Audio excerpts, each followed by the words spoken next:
नमस्कार। आज के वीडियो क्लास में आपका हार्दिक अभिनंदन है। आज हम उपस्थित हुए हैं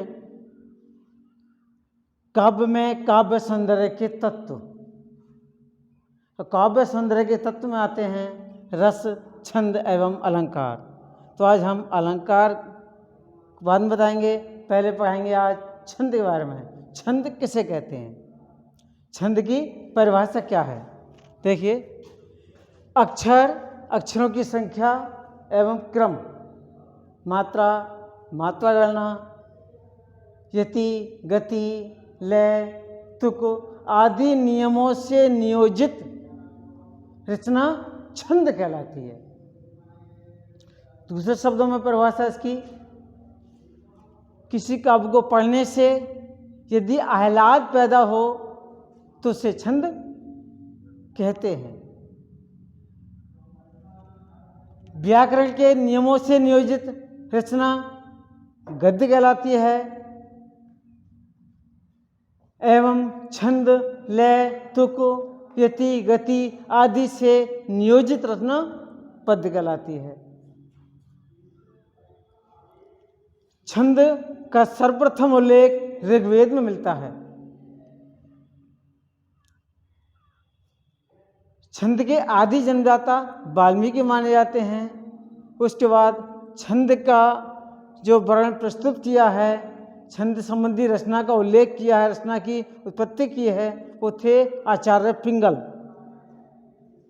तो छंद को पिंगल शास्त्र भी कहते हैं। इन्होंने छंद शास्त्र नामक रचना की। उसके बाद हिंदी साहित्य में एक छंदमाला रचना हुई जिसमें छंदों का उल्लेख है।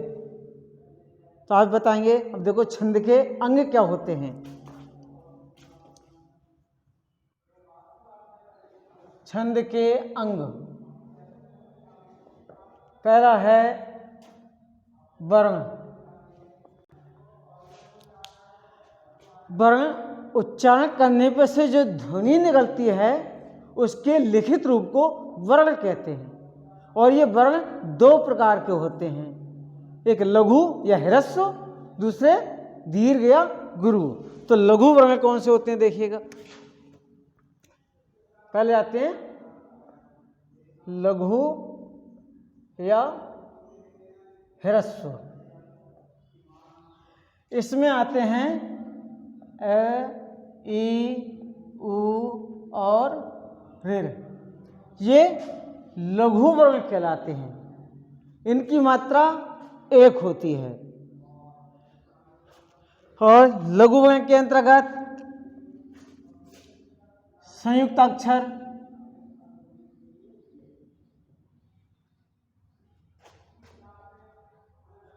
लघु वर्ण होते हैं। जैसे यह है सिद्ध। तो सिद्ध में ये ध संयुक्त वर्ण है, तो इसकी मात्रा एक होगी और संयुक्त अक्षर से पहले का जो वर्ण होगा वह गुरु मान लिया जाता है। संयुक्त अक्षर लघु होता है। अगला आता है अनुनासिक वर्ण लघु होते हैं। अनुनासिक वर्ण लघु होते हैं। जैसे देखो, यह है हंस, तो ये लघु वर्ण कहलाएगा। इसकी मात्रा एक होगी। और जैसे कंधा, जहां भी अनुनासिक है, चंद्रबिंदु लगा हुआ है, तो वहां पर ये अनुनासिक वाला लघु वर्ण कहलाता है। तथा हलंत वर्ण,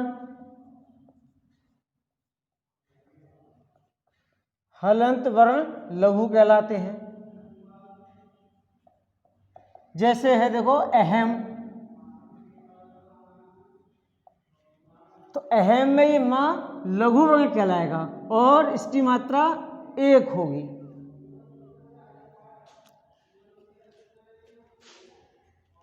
और लघु वर्ण की मात्रा जो होती है, लघु वर्ण की मात्रा वाले मात्रा वाले वर्ण भी लघु आते हैं। जैसे किसी है क, की, कु, ये वर्ण भी लघु ही माने जाएंगे और इनकी मात्रा भी एक होगी प्रत्येक की।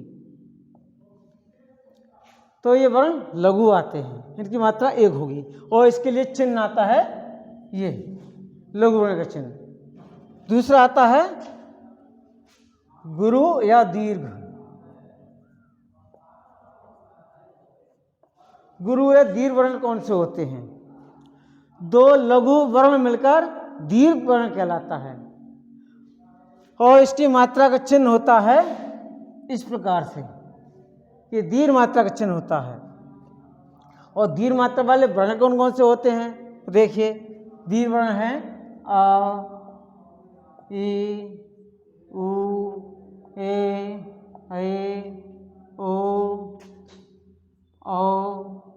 अंग और अह। ये वर्ण दीर्घ कहलाते हैं, इनकी मात्रा 2 होती है। तो इनमें देखिए अनुस्वार वर्ण भी आ गया, ये दीर्घ कहलाएगा, और विसर्ग वाले वर्ण भी दीर्घ कहलाएंगे। अनुस्वार वर्ण मान लीजिए लिख दें दंगा, तो ये दीर्घ वर्ण कहलाएगा। और है जैसे हंस, यहाँ पर है हस, ये चंद्र बिंदु है, यहाँ पर अनुस्वार अंक बिंदु है, तो ये दीर्घ कहलाएगा और वह लघु कहलाएगा। इसकी मात्रा 2 होंगी। विसर्ग में जैसे दुख शब्द है, दुख, तो ये विसर्ग वाला वर्ण दु, ये दीर्घ कहलाएगा, इसकी मात्रा 2 होंगी। और दीर्घ अक्षरों से युक्त जो मात्रा होंगी वह भी गुरु वर्ण कहलाएंगी। जैसे आता है का, की, कु, के, को, इन सबकी 2 मात्रा मानी जाएंगी इस प्रकार से। अब आता है दूसरा चरण।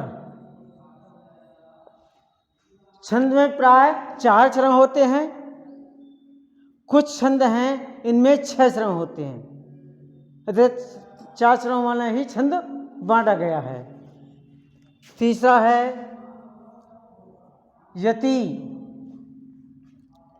काव्य को पढ़ते समय बीच में हमें रुकना पड़ता है, विराम लेते हैं, उसे यति कहते हैं। कहलाता है गति। काव्य के पढ़ते समय लेके समय जो पढ़ते चले जाते हैं उस प्रवाह को गति कहते हैं। मात्रा।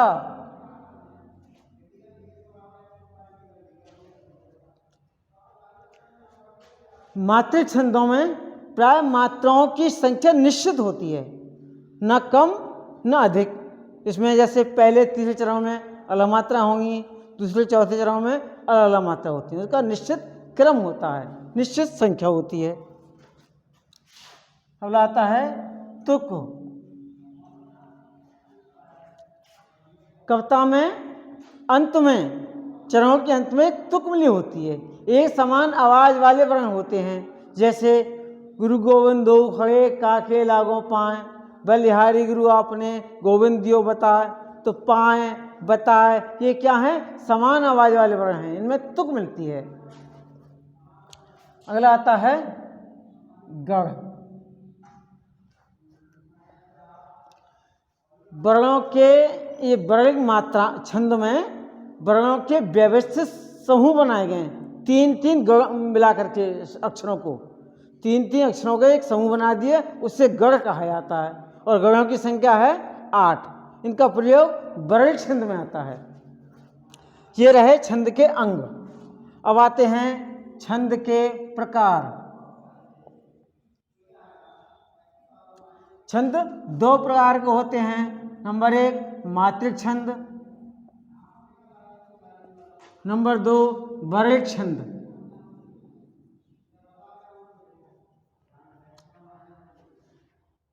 जिन काव्य पंक्तियों में मात्राओं की गणना की जाती है, उनका निश्चित क्रम होता है, उसे मातृ छंद कहते हैं। और जिन काव्य पंक्तियों में वर्णों की गणना की जाती है, उनका निश्चित एक क्रम होता है, वो वर्ण छंद कहलाते हैं। मुख्य रूप से दो ही छंद हैं। इसके बाद आते हैं मातृ छंद के प्रकार। मातृ छंद के प्रकार, नंबर 1 सम, नंबर 2 अर्धसम और नंबर 3 है विषम। अब ये क्या है? जैसे छंद में प्राय 4 चरण होते हैं, जिसमें चारों चरणों में समान मात्राएं होती हैं, वो सममात्र छंद कहलाते हैं। जैसे चौपाई है, सममात्र छंद है। इसके प्रत्येक चरण में 16-16 मात्राएं हैं, 4 चरण हैं, तो इसलिए सममात्र छंद कहलाएगा। तो जैसे चौपाई है, रोला है, ये सममात्र छंद है। अगला है अर्धसम। जिस छंद में 4 चरण होते हैं, इनमें पहले और तीसरे चरण एक समान हैं तथा दूसरे और चौथे चरण एक समान हैं। तो 2 पंक्ति एक समान और 2 पंक्ति एक समान, तो ये अर्धसममात्र छंद कहलाते हैं। जैसे दोहा, सोठा, बरवे आदि, ये अर्धसममात्र छंद हैं। तीसरा है विषम। विषममात्र छंद ऐसे कहते हैं जो 2 छंदों से मिलकर बने छंद हैं। जैसे कुंडलिया छंद है। कुंडलिया दोहा और रोला 2 छंदों से मिलकर बनी है। दोहा के चरण अलग मात्राओं वाले हैं और रोला के चरण अलग हैं। रोला सममात्रक है और दोहा अर्धसममात्रक है, तो ये विषममात्र छंद कहलाएगा। इसमें 6 चरण होते हैं। जैसे कुंडलिया है, छप्पे है, ये विषममात्र छंद है। अब आते हैं 9, 10, 11, 12 में मात्र छंदों का ही विवरण है, वर्ण छंदों का नहीं है। वर्ण छंद एक साहित्य वर्ग में कला वर्ग के छात्रों के लिए हैं, 11-12 क्लास के लिए, और सामान्य हिंदी के लिए ये मात्र छंद हैं। इनमें दोहा और चौपाई 9th क्लास में आते हैं। सोठा, रोला हाई स्कूल में आते हैं। दोहा, सोठा, रोला, चौपाई, कुंडलिया ये 11 और 12 में आते हैं। तो पहले देखिएगा चौपाई, मातृ छंद।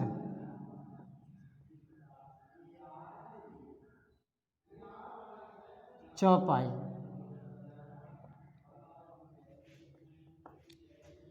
यह सममात्रक छंद है। इसमें 4 चरण होते हैं और प्रत्येक चरण में 16-16 मात्रा होती हैं।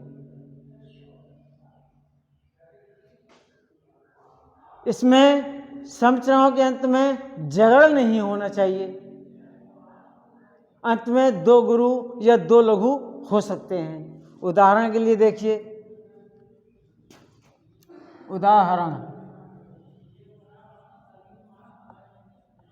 निरख, सिद्ध, साधक, अनुरागे।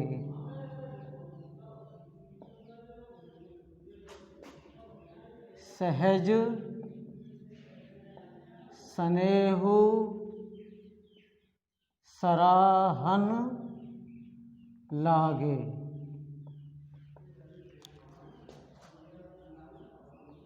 होत न भूतल भाव भरत को। अचर, सचर, चर, अचर करत को। अब देखिएगा मात्राएं। निरख, नी कौन सी मात्रा है? छोटे की, एक मात्रा होगी। यहाँ पर भी एक मात्रा होगी, एक। इस पर एक होनी चाहिए, लेकिन संयुक्त अक्षर से पहले का मैंने बताया गुरु हो जाता है। तो इस पर 2, इस पर 1, इस पर 2, 1, 1, 1, 1, 2, और 2। देखो कितनी मात्रा हुई, 1 2 3 2 5 6 2 8 9 10 2 12 और 2 14 और 2 16। पहले चरण में 16 मात्रा हुई। इसी प्रकार से दूसरे में देखो 1 2 3 1 2 1 1 2 1 1। देखो सहज 3 मात्रा हो गई, 4 और 2 6 और 7 8 10 2 12 14 और 2 16। तो दोनों चरणों में 16 मात्राएं हैं। इस प्रकार से इनमें भी 16 मात्राएं होंगी। तो ये चौपाई छंद हुआ। और देखिए अंत में समचरणों के अंत में जगड़ नहीं होना चाहिए। लागे दोनों गुरु गुरु हैं, अंत में गुरु हो सकते हैं दोनों। तो इसमें दोनों गुरु हैं, इस पे गुरु है। जगड़ का मतलब होता है जगड़, इसमें लघु गुरु लघु ये मात्रा नहीं होनी चाहिए। तो देखो दोनों गुरु हैं, इसे जगड़ नहीं है। इसके बाद आता है चौपाई के बाद दोहा। दोहा ये कैसा छंद बताया, अर्ध सम्मात्रिक छंद है। इसमें भी 4 चरण होते हैं। पहले और तीसरे चरण के अंत में 13 मात्रा होती है चरण में, और दूसरे चौथे चरण में 11 मात्रा होती हैं। देखें जैसे तुलसी पावस के समय धरी कोकिलन मौन,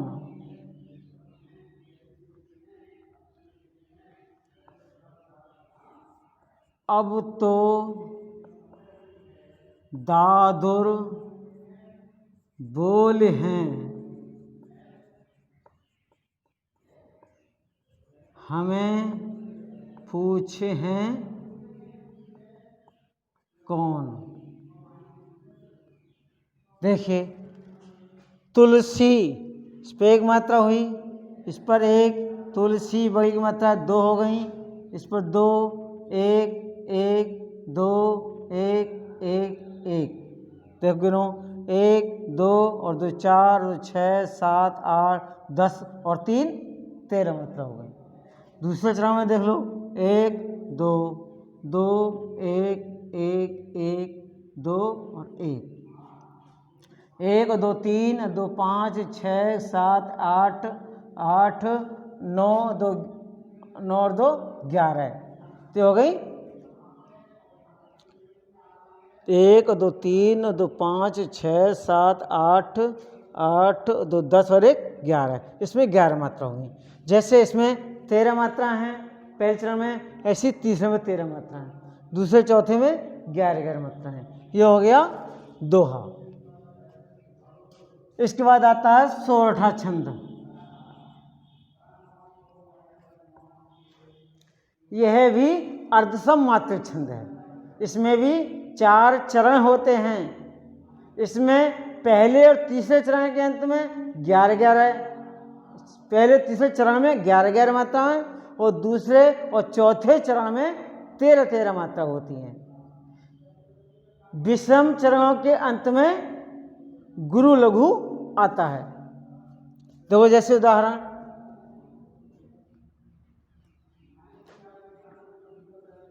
नील सरोरु है,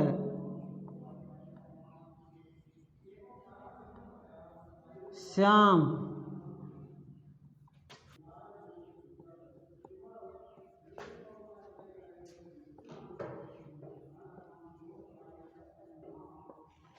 रो दिए ना, चल रही है।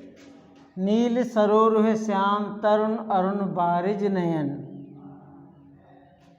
इसमें देखिए करऊ सो मम उर धाम सदा क्षीर सागर शयन। देखिए इसमें मात्रा लगाइए, नील 2 1, सरोरु है 1 2 1 1, आधे अक्षर की कोई मात्रा नहीं होती है, 2 1। देखिए 2 और 1 3 4 2 6 7 8 और 3 11 है। पहले चरण में कितनी मात्रा हो गई? 11। दूसरे में होनी चाहिए 13। 1 1 1 1 1 1 2 1 1 1 1 1, गिन लीजिए। 1 2 3 और 3 6 और 2 8 10 और 3 13। दूसरे चरण में 13 है, पहले में 11 है। इस प्रकार से तीसरे चरण में भी 11 और चौथे चरण में भी 13 मात्रा होंगी। आ गया विषम चरणों के अंत में।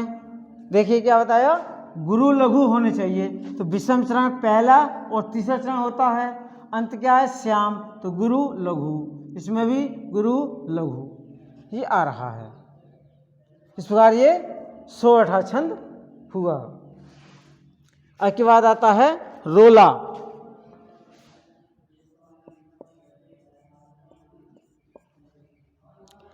यह सम्मात्र छंद है, इसमें भी 4 चरण होते हैं और प्रत्येक चरण में 24 मात्रा होती हैं, लेकिन 11 और 13 मात्राओं पर यति होती है इसमें।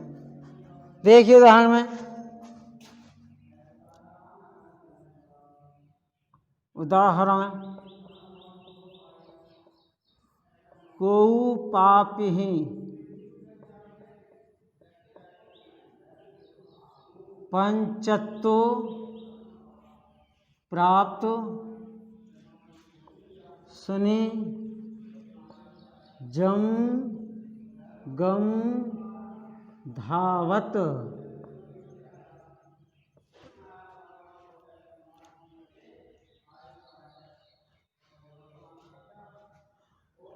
बनि बनि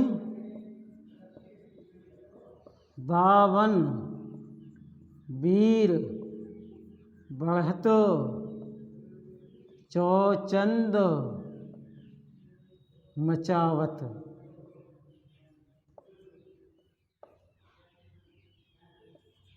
पै तकी ताकी लोथ त्रिपथगा के तट लावत।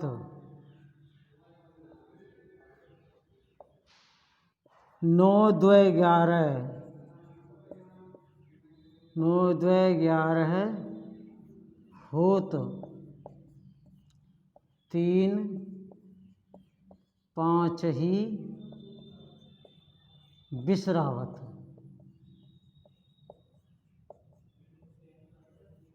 देखिएगा 4 चरण हैं और प्रत्येक चरण में 24 मात्राएं। देखिए लगाइए, 2 1 3 हो गई, 2 1 1 2 2 1 2 1 1 1 1 1 2 1 1, गिन लीजिए। देखो 2 और 1 3 2 5 6 7 2 9 2 11 12 और 3 15 2 17 2 19 2 21 और 4 25 होते हैं। 3 और 4 7 7 5 12 और 3 15 2 17 19 2 21 4 25। इसमें यहाँ पर रह गया पंचत्व, ये रह गया पंचत्व प्राप्त। इसकी 1 इसकी 2 हो गई, अब 24 मात्रा होंगी, प्रत्येक में 24 मात्रा होंगी। इसमें भी इस प्रकार से 24 मात्रा होंगी। तो ये रोला छंद हुआ। अब अंतिम छंद बचा है एक कुंडलिया।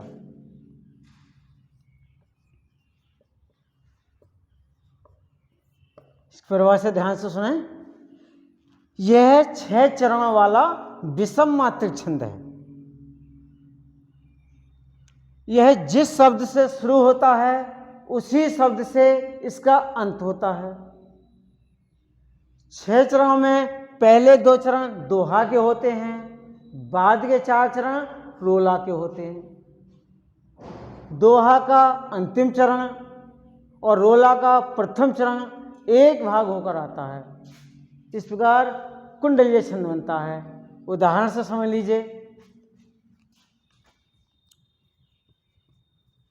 साईं बैर न कीजिए,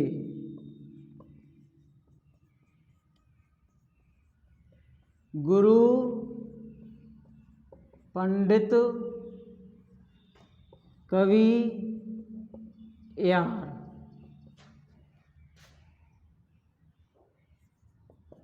बेटा बनिता पौरिया, यज्ञ करावन हार,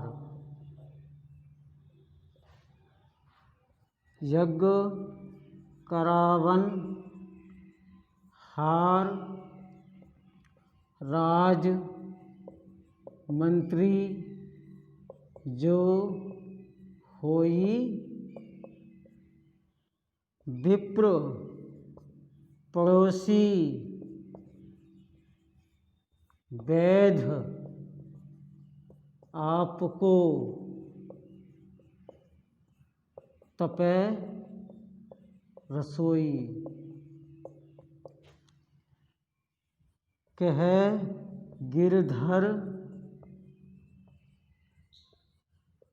कविराय,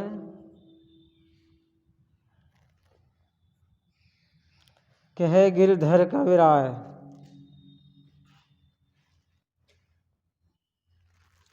साईं बैर न कीजिए, गुरु पंडित कवियार, बेटा बनता पौरिया, यज्ञ करावन हार, यज्ञ करावन हार, राजमंत्री जो हुई, विप्र पड़ोसी वैद्य आपको, तपे रसोई। कह गिरधर कविराय, जुगन सो यह चली आई, जुगन सो यह चली आई।